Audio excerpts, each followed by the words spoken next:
The final villain has arrived. Well, to some. Have you ever had a goal in mind to set course for the ultimate fight? Chapters 1177, 1178, 1179. This set right here might be some of the most important chapters released in years. The final villain of One Piece is now on the battlefield, and the fandom has been absolutely exploding ever since. Reddit, Twitter, TikTok, everyone losing their minds over these chapters, and I've loved every single second of it. Today, we are getting deep into all of it.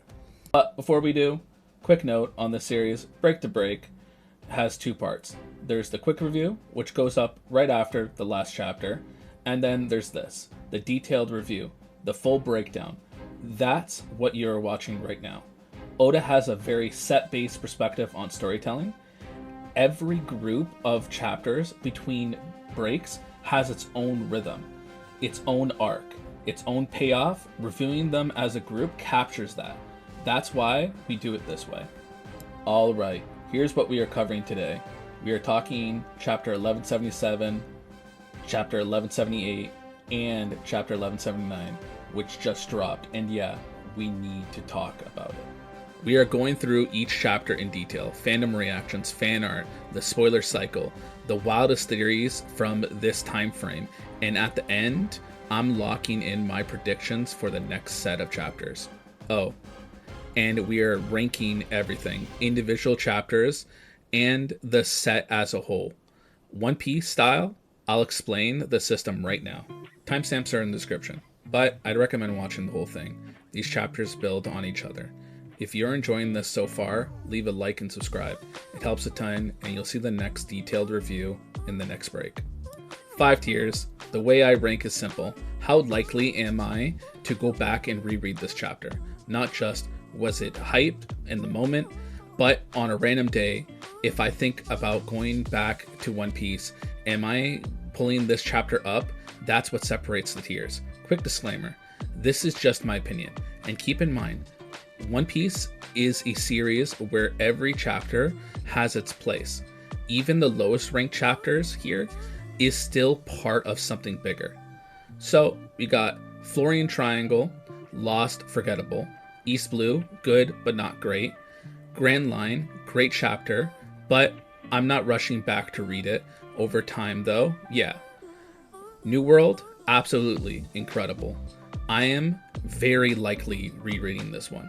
Laugh Tale, legendary chapter, one I'm more than likely going to talk about. Got it? Good. Let's get into chapter 1177. Okay, super quick context before we get into the chapters. If you're caught up, skip ahead. Timestamps in the description.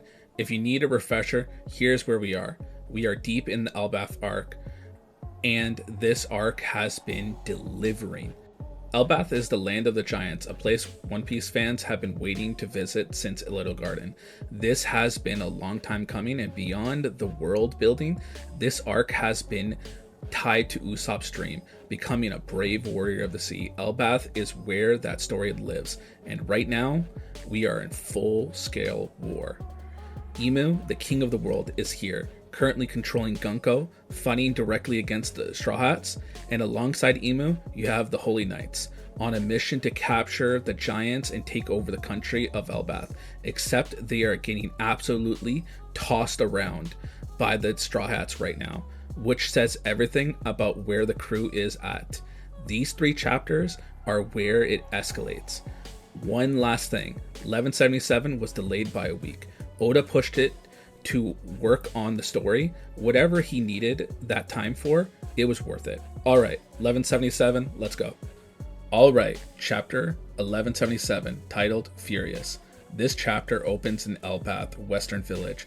We see Scopper's son, Colin, excited to see the giant pirates about to fight. Page 1 ends with a bunch of giants transformed into Domi Reversi, the demonized form. Page 2 starts with Dory fighting another giant, and it's pretty clear Oda is opening up to having more blood and more graphic scenes. Right away, the giant stabs through Dory's shield, punctures his arm.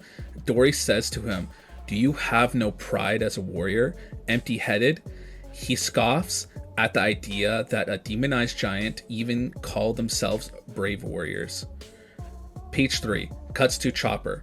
They refer to them as Team Chopper. Chopper's attending to Scopper's wounds while they are being attacked by a Domi Reverse-E giant. But Kashi is there trying to help Chopper. Page 4. Kashi is hesitant to fight his comrades who have been transformed.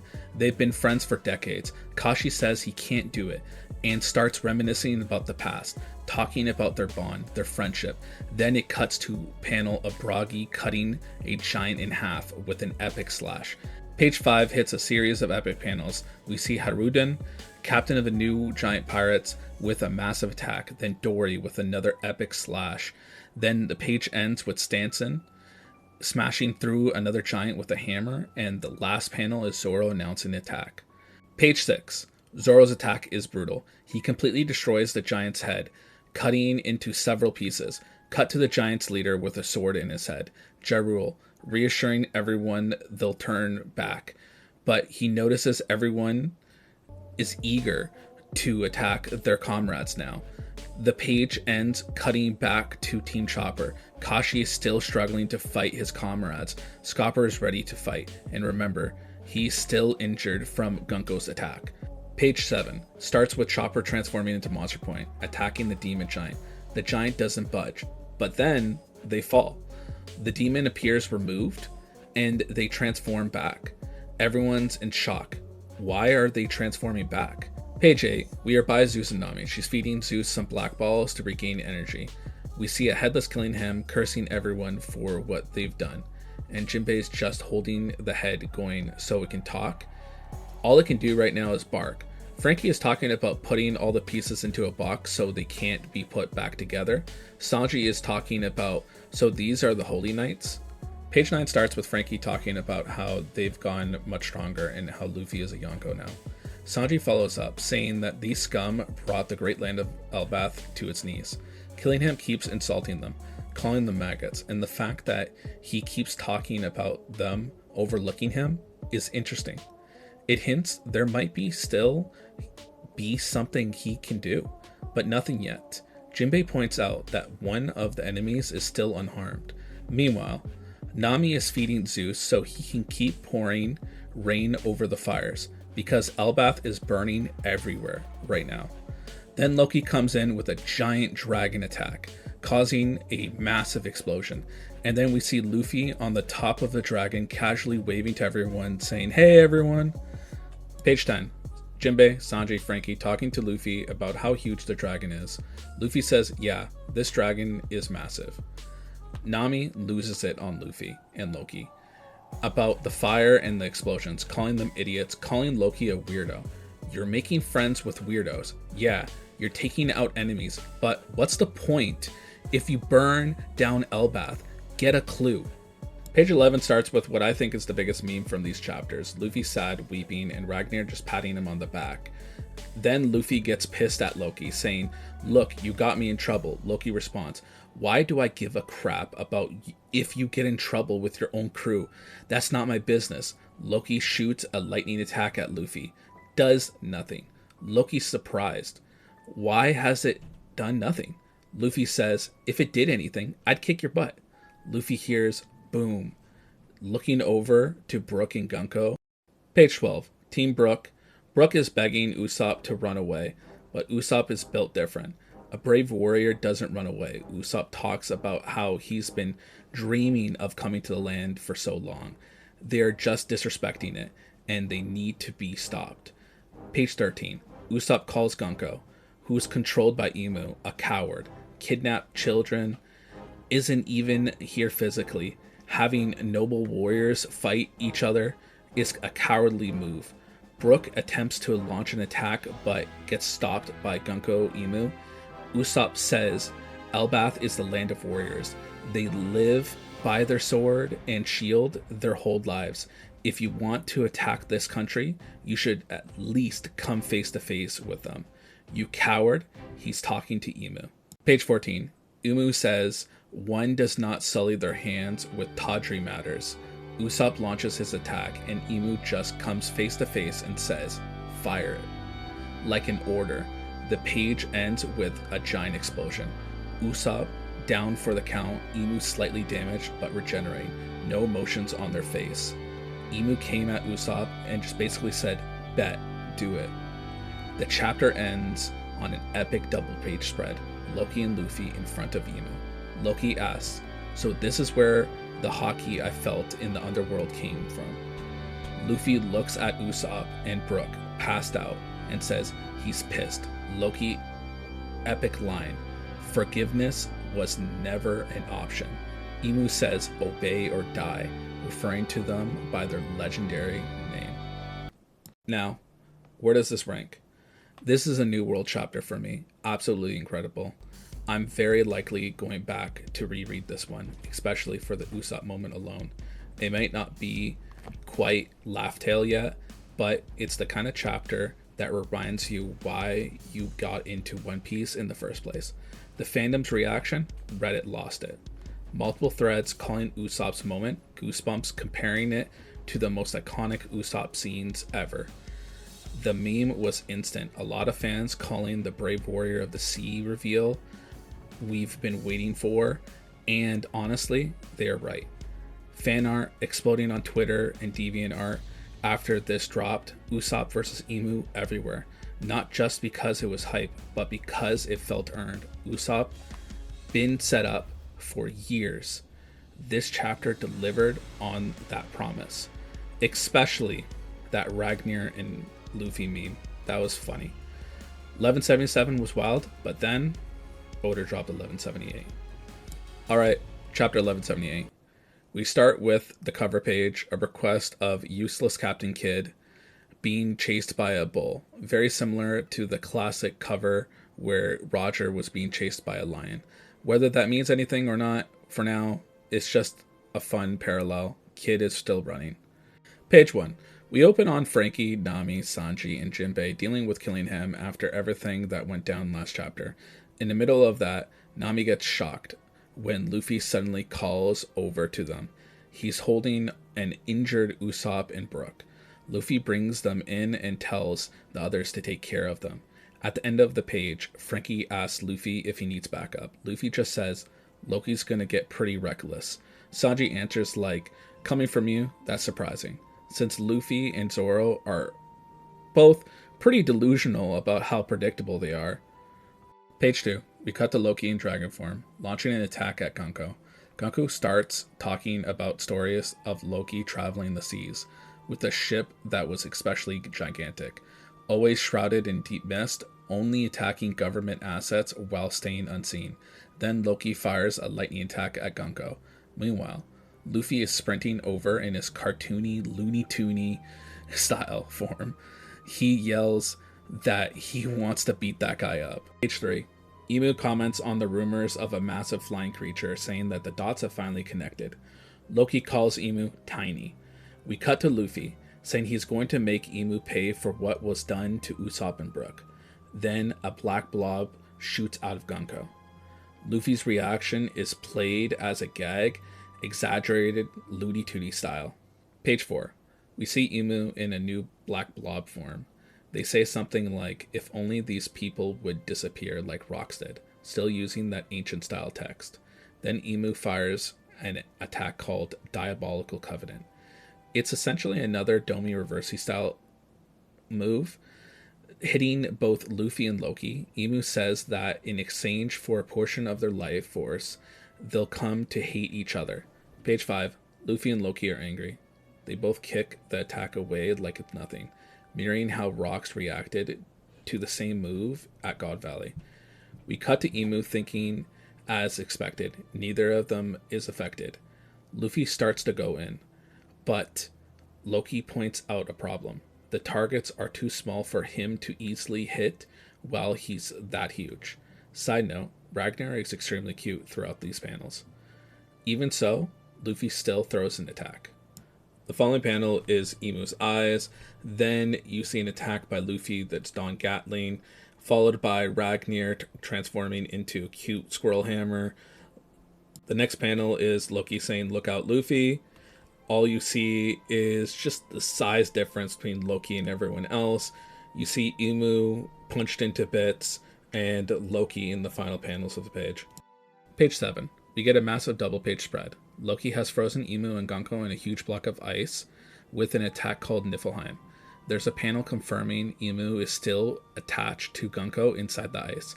Luffy's surprised Loki can finish things that cleanly. He says he hasn't had enough, but then instantly ages up into an old man form from the strain. Loki says that was simply the quickest solution. Being huge wasn't working. The double page spread then cuts around Elbaf. Fisherman village. Giants yelled to put out the fires. They say Loki saved the country, but the damage he caused hasn't exactly left things in a good state, echoing Nami's criticism from before. Huntsman village. They react to the announcement from 1176 that Loki didn't kill the king, but still look at the destruction and question the cost. Once again, they are lining up with what Nami said. Nami keeps working with Zeus to maintain the rain. Jinbei uses a massive water flow, very similar to what he did back in Wano. We also see Vegapunk working on a solution in the background. Page 8, another double page spread, now back in the Western Village. Everyone's celebrating that the fight is over.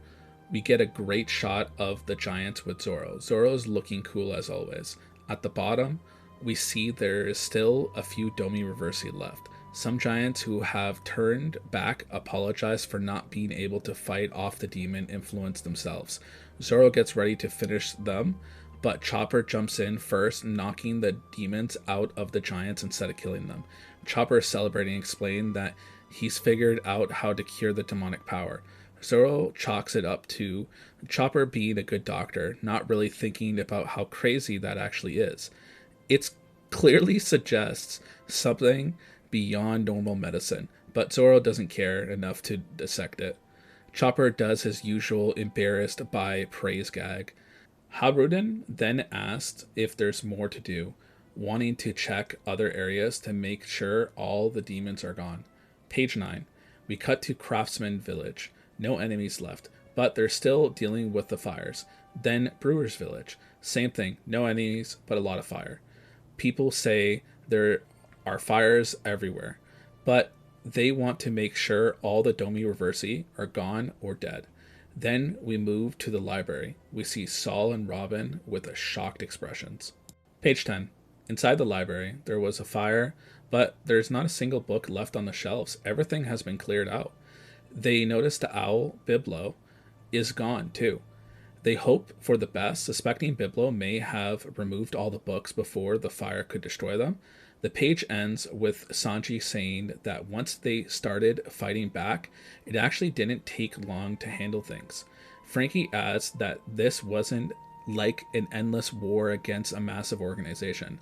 The Holy Knights were strong, but they were only 3 of them from the Holy Land, and they were really punching above their weight. Meanwhile, Killingham mutters to himself, wondering what happened to Great Emu. Page 11.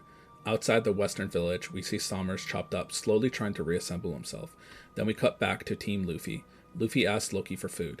Loki says he doesn't have any and asks why Luffy looks so old now. Luffy tells the squirrel to get him some food. Loki tells Luffy to go to the village if he wants some food. The final panel shows Emu disappearing from the ice. Gunku's body is still there, but Emu is gone. Final page. We cut to Marijois. Chamber of Flowers, Pangea Castle. Emu contacts the 5 elders and tells them they will be leaving the Holy Land. That's where chapter 1178 ends. So, overall, 1178 was a great chapter. Action-packed, but also packed with theory fuel. One of the big talking points coming out of this set, Chopper.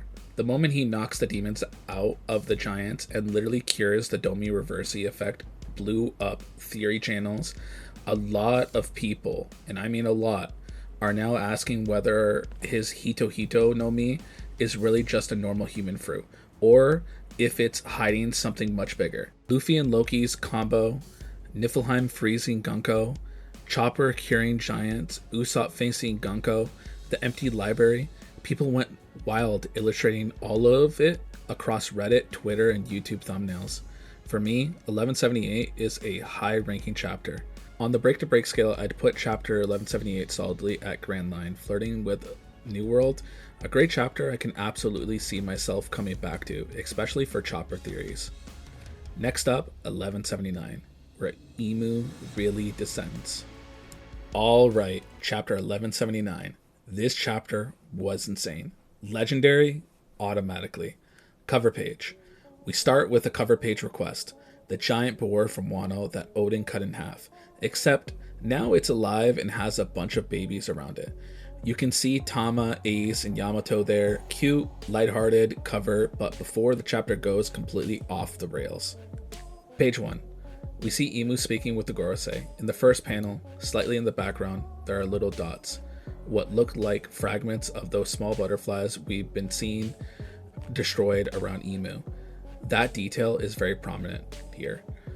We move into the Hall of Power. The Gorosei remark that Emu should not go down to the lower world. Then Garling enters and says, "Do they think that the Holy Land will remain safe forever?" Garling continues.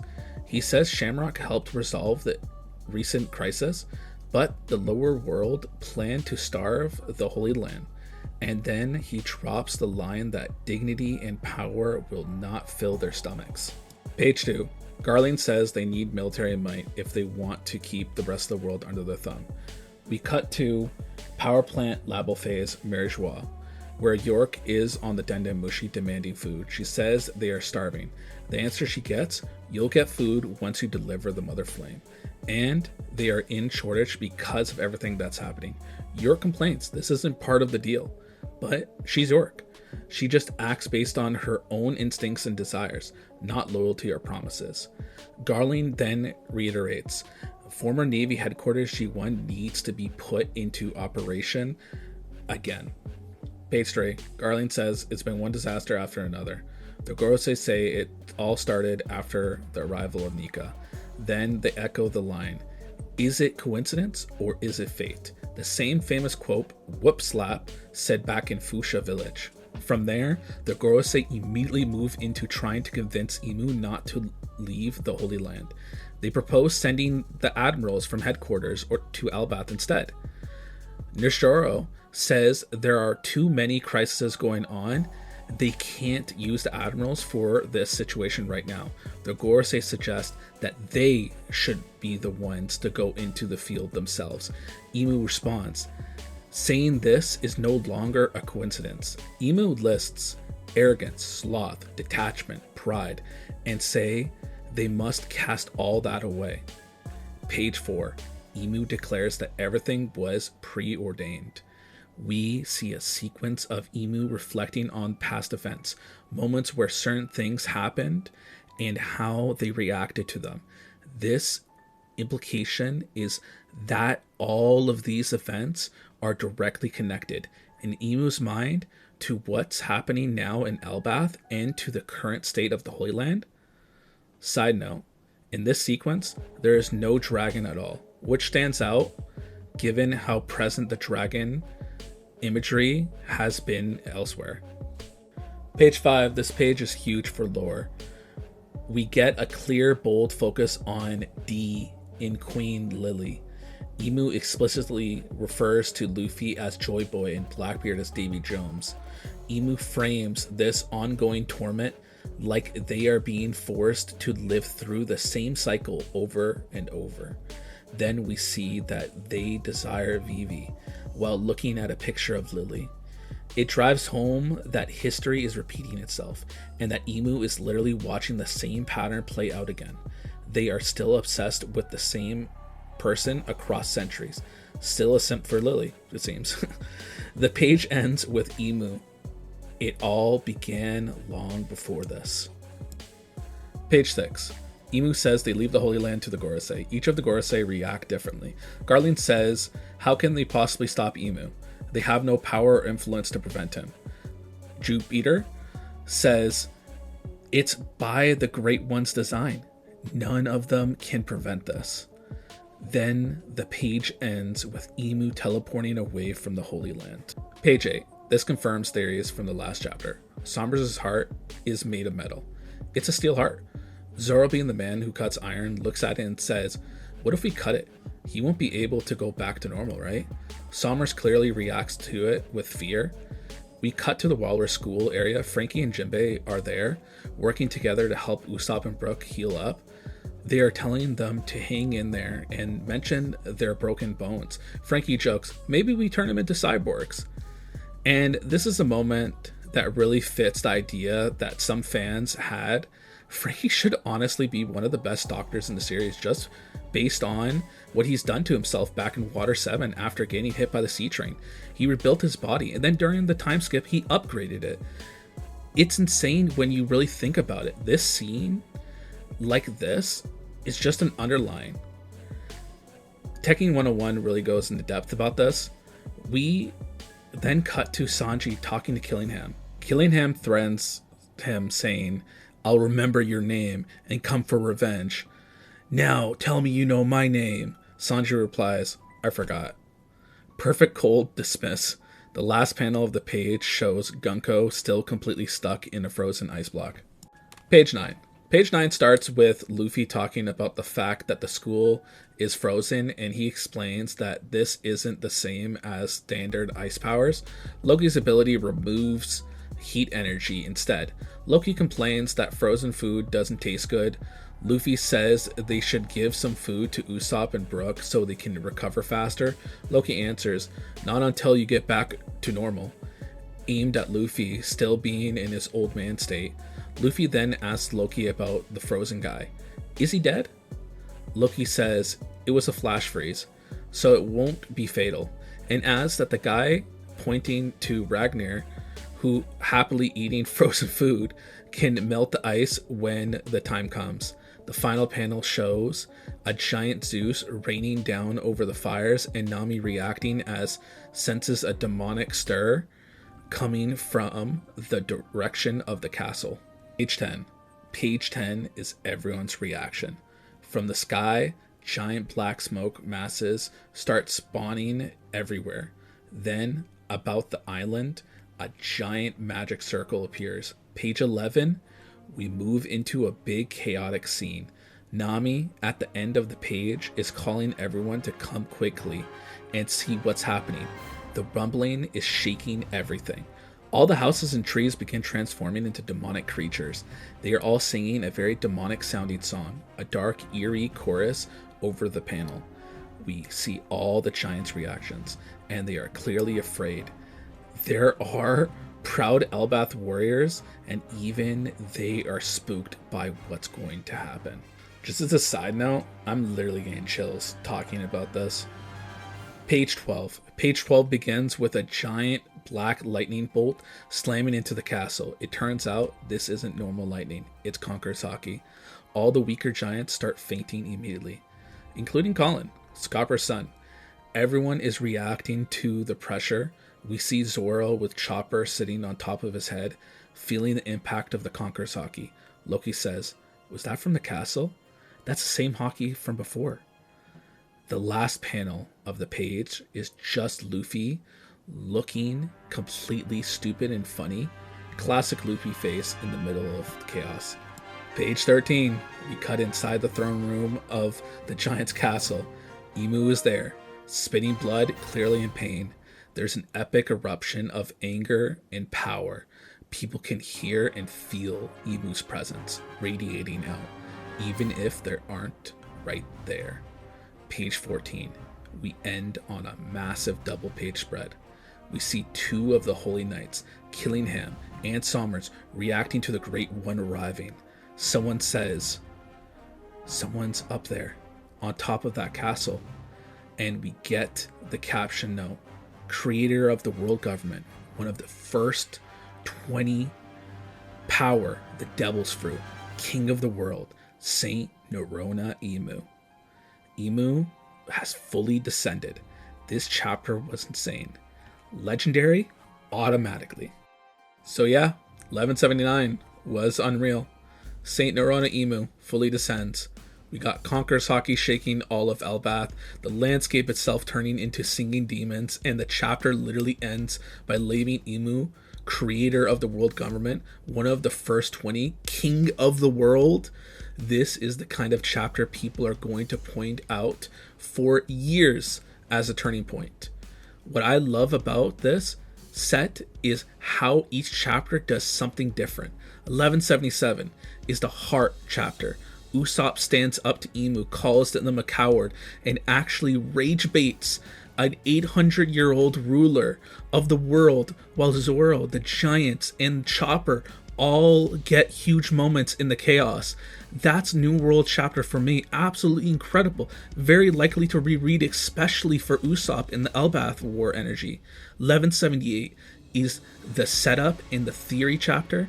Loki and Luffy combo, Niflheim, Chopper curing the Domi Reversi, Sommer's Steel Heart, Biblo, and the missing books. This is the chapter that fed ton of Chopper as Forest God theories, Emu Butterfly theories, and library mystery threads. That's a grand line, close to New World, a great chapter. I can absolutely see myself coming back to go for details. 1179 is the event chapter. Emu's mindset, Joy Boy and Davy Jones, Vivi and Lily, the Great One leaving the Holy Land, magic circles, the demonic landscape, the hockey blast, the final Emu's arrival above the castle. This is pure laugh tale on the break to break scale. One of a kind, legendary, this kind of chapter you'll be talking about. So if we plug that into the region-based scale, 1177, New World, 1178, Grand Line, leaning towards New World, 1179, Laugh Tale, and as a set, as a complete break-to-break package, 1177 to 1179 together are an easy New World for me. The emotional payoff with Usopp, the theory fuel with Chopper, and the library, and the sheer insanity of Emu's descent. This is a set of chapters I'm very likely to reread together as a chunk, not just individually. Next break, set has a lot to live up to.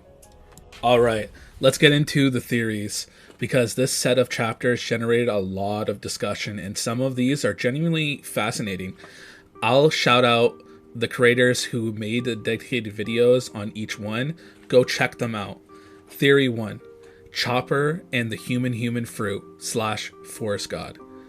This one started in 1177 and absolutely exploded in 1178. When Chopper knocks the demon out of the transformed giants and genuinely cures the Domi Reversi effect, people immediately started asking, is that really just a doctor thing? The biggest theory going around is that Chopper might be the Forest God, an entity from ancient lore connected to taming and expelling demons. The idea is that the Hito Hito no Mi is not just a human fruit. It might be a mythical Zoan model Forest God, similar to how Luffy's fruit turned out to be far more than just a rubber fruit.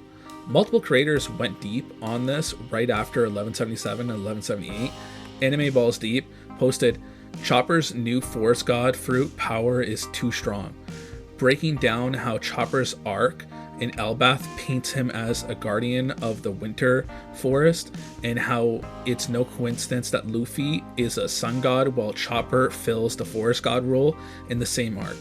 Blackleg VinSmoke went with Oda hid the true power of Chopper's devil fruit for 26 years, digging into how this has been hidden in plain sight since Drum Island. O'Hara had a full breakdown titled Chopper's Fruit is Not What You Think, Another God Fruit. And honestly, O'Hara's take is one of the most thorough ones out there, tying Chopper's dream of curing all diseases to his potential role as the Forest God. Then you have the Top T podcast, episode 247, had a heated debate specifically on whether Chopper's moment in 1177 was a quiet confirmation of all of this, that he's the Forest God. And there's also a theory that goes even further, suggesting that Emu is literally a disease and that Chopper, as the Forest God, is the one who was always meant to cure them in the final war. That one is from a channel called Audio Paradise, called Chopper's True Power. And honestly, after these chapters, it's hard to fully dismiss it. We don't know if any of these is confirmed yet, but Oda has been setting something up with Chopper for a very long time. This arc might finally be where it pays off. Theory 2, Loki's strategy and the Devil Fruit. Why did Loki attack the world government ships in the fog rather than engaging directly? The theory is that it wasn't random. Harold, the previous king of Elbaf, spent his life building a reputation of honor and dignity and restraint for the giants. Loki attacking from the fog, unseen, unannounced, protected that reputation while still damaging the world government. Strategic, not reckless. Then there is a much bigger theory about Loki's double fruit, that it might literally manipulate reality. The channel Middle Way made a dedicated theory video on this called Loki's Double Fruit Controls Elbaf's Reality, arguing that Loki possesses a paramecia that allows him to alter the environment and reality around him, essentially creating realms where he can change the outcome of events. And more recently, the channel Blackleg VinSmoke posted Loki ate a forbidden devil fruit that Emu wanted to erase, going further and tying Loki's fruit directly to something Roxy Zbek was trying to obtain, and why the government wanted it erased from history entirely. And that one aged very well after these 3 chapters. Theory 3, new gen versus old gen. And finally, the debate that turned into a full Reddit power scaling war after 1178, toxic as always. Luffy and Loki shrug off Emu's diabolical covenant, the same move that worked on people back in God Valley, like it's nothing. Some people took that as a hard proof that the new generation has genuinely surpassed the old. Others pushed back hard, saying comparison doesn't hold and there's contexts that are completely different. Either way, it lit up Reddit and the comment section for days. Drop your take below. I want to know where you stand on this one. Alright, my prediction time. I'm locking these in. You can clip this, save it, come back in a few months and tell me how wrong I was. First big one. I think Dragon shows up in the next break set. Not in a vague, he exists somewhere way. I mean on screen, in the story, actually doing something. With Emu leaving the Hoyland, Marijois on fire, and the world government structure shaking, this is the moment where the Revolutionary Army should matter the most. I even think it's possible, not guaranteed, but possible, that Dragon was the one who secretly damaged Emu after they teleported. Maybe that little bit of unexplained damage we see Emu isn't from teleporting or some time limit. I'm not fully sold on the detail yet, but I'm putting it on the table. What I am sure of is Dragon has to show up more than ever before, and soon. Second prediction, I think Chopper is the Forest God. At this point, I'm comfortable just saying it. And just more than a meme. The way he cured the Domi Reversi, and the way his fruit just feels a little too special, and the way he's positioned now in Elbaf, it's all lines up way too nicely. I'm not saying Oda is going to literally drop Mythical Zoan Forest God in the next chapter title, but I do think this idea is going to keep getting stronger payoff. This is going straight on the bingo card for this arc. If we get even one more clear hint, I'm doubling down. Third prediction, Vivi will appear soon. Emu literally staring at Lily's picture and saying they desire Vivi is not subtle. The story is screaming that Vivi is important right now, whether it's a cutaway to where she is, a Reverie flashback, or an actual tie-in to Elbaf through some crazy route. I think Vivi is about to re-enter the story in a major way, not just as a cameo. There's way too much built up tension around her, Cobra and Lily, for Oda to just sit on much longer. So to put it clean, Dragon shows up in the next break set, or at absolute worst, the one after. Chopper being the Forest God is on the board. I'm officially treating it as serious prediction. Vivi is coming back into focus soon, tied directly to Emu, Lily, and the D. I'm locking this in. This is what I think happens in the next break set. Now, it's your turn. Drop your predictions in the comments. Tell me, does Dragon show up? What role do you think Chopper plays in the final war? And how do you see the Vivi re-entering the story? I'll pull up some of the best takes and read them out in the next break to break. Alright, that's everything for chapters 1177, 1178, and 1179. This was supposed to be Usopp's arc, Elbaf, the giant, the brave warrior of the sea, and in 1177, we got that. Usopp standing up to Imu and calling them a coward might be one of the best moments ever. But by the time 1179 ends, it's clear this isn't just Usopp's arc anymore. This is everyone's arc. Luffy and Loki standing in front of Imu, Chopper potentially stepping into a god-level role, Zoro, Sanji, Jinbei, Nami, Frankie, Brook, Robin, Usopp, all doing their part in what is clearly turning into the endgame conflict of One Piece. Imu has descended. Luffy is right there. The giants are watching. The Holy Land is burning. Whatever comes next, it's going to be wild. If you enjoyed this breakdown, leave a like. It really helps the channel. Subscribe so you don't miss the next break to break when the new set of chapters come. And most importantly, drop your predictions in the comments. I want to hear your takes on Dragon, Chopper, Vivi, and where you think this is all heading. Timestamps for everything, each chapter, the theories, and the prediction segment are in the description if you want to revisit any part. Until next break set, thanks for watching, and stay a One Piece fan.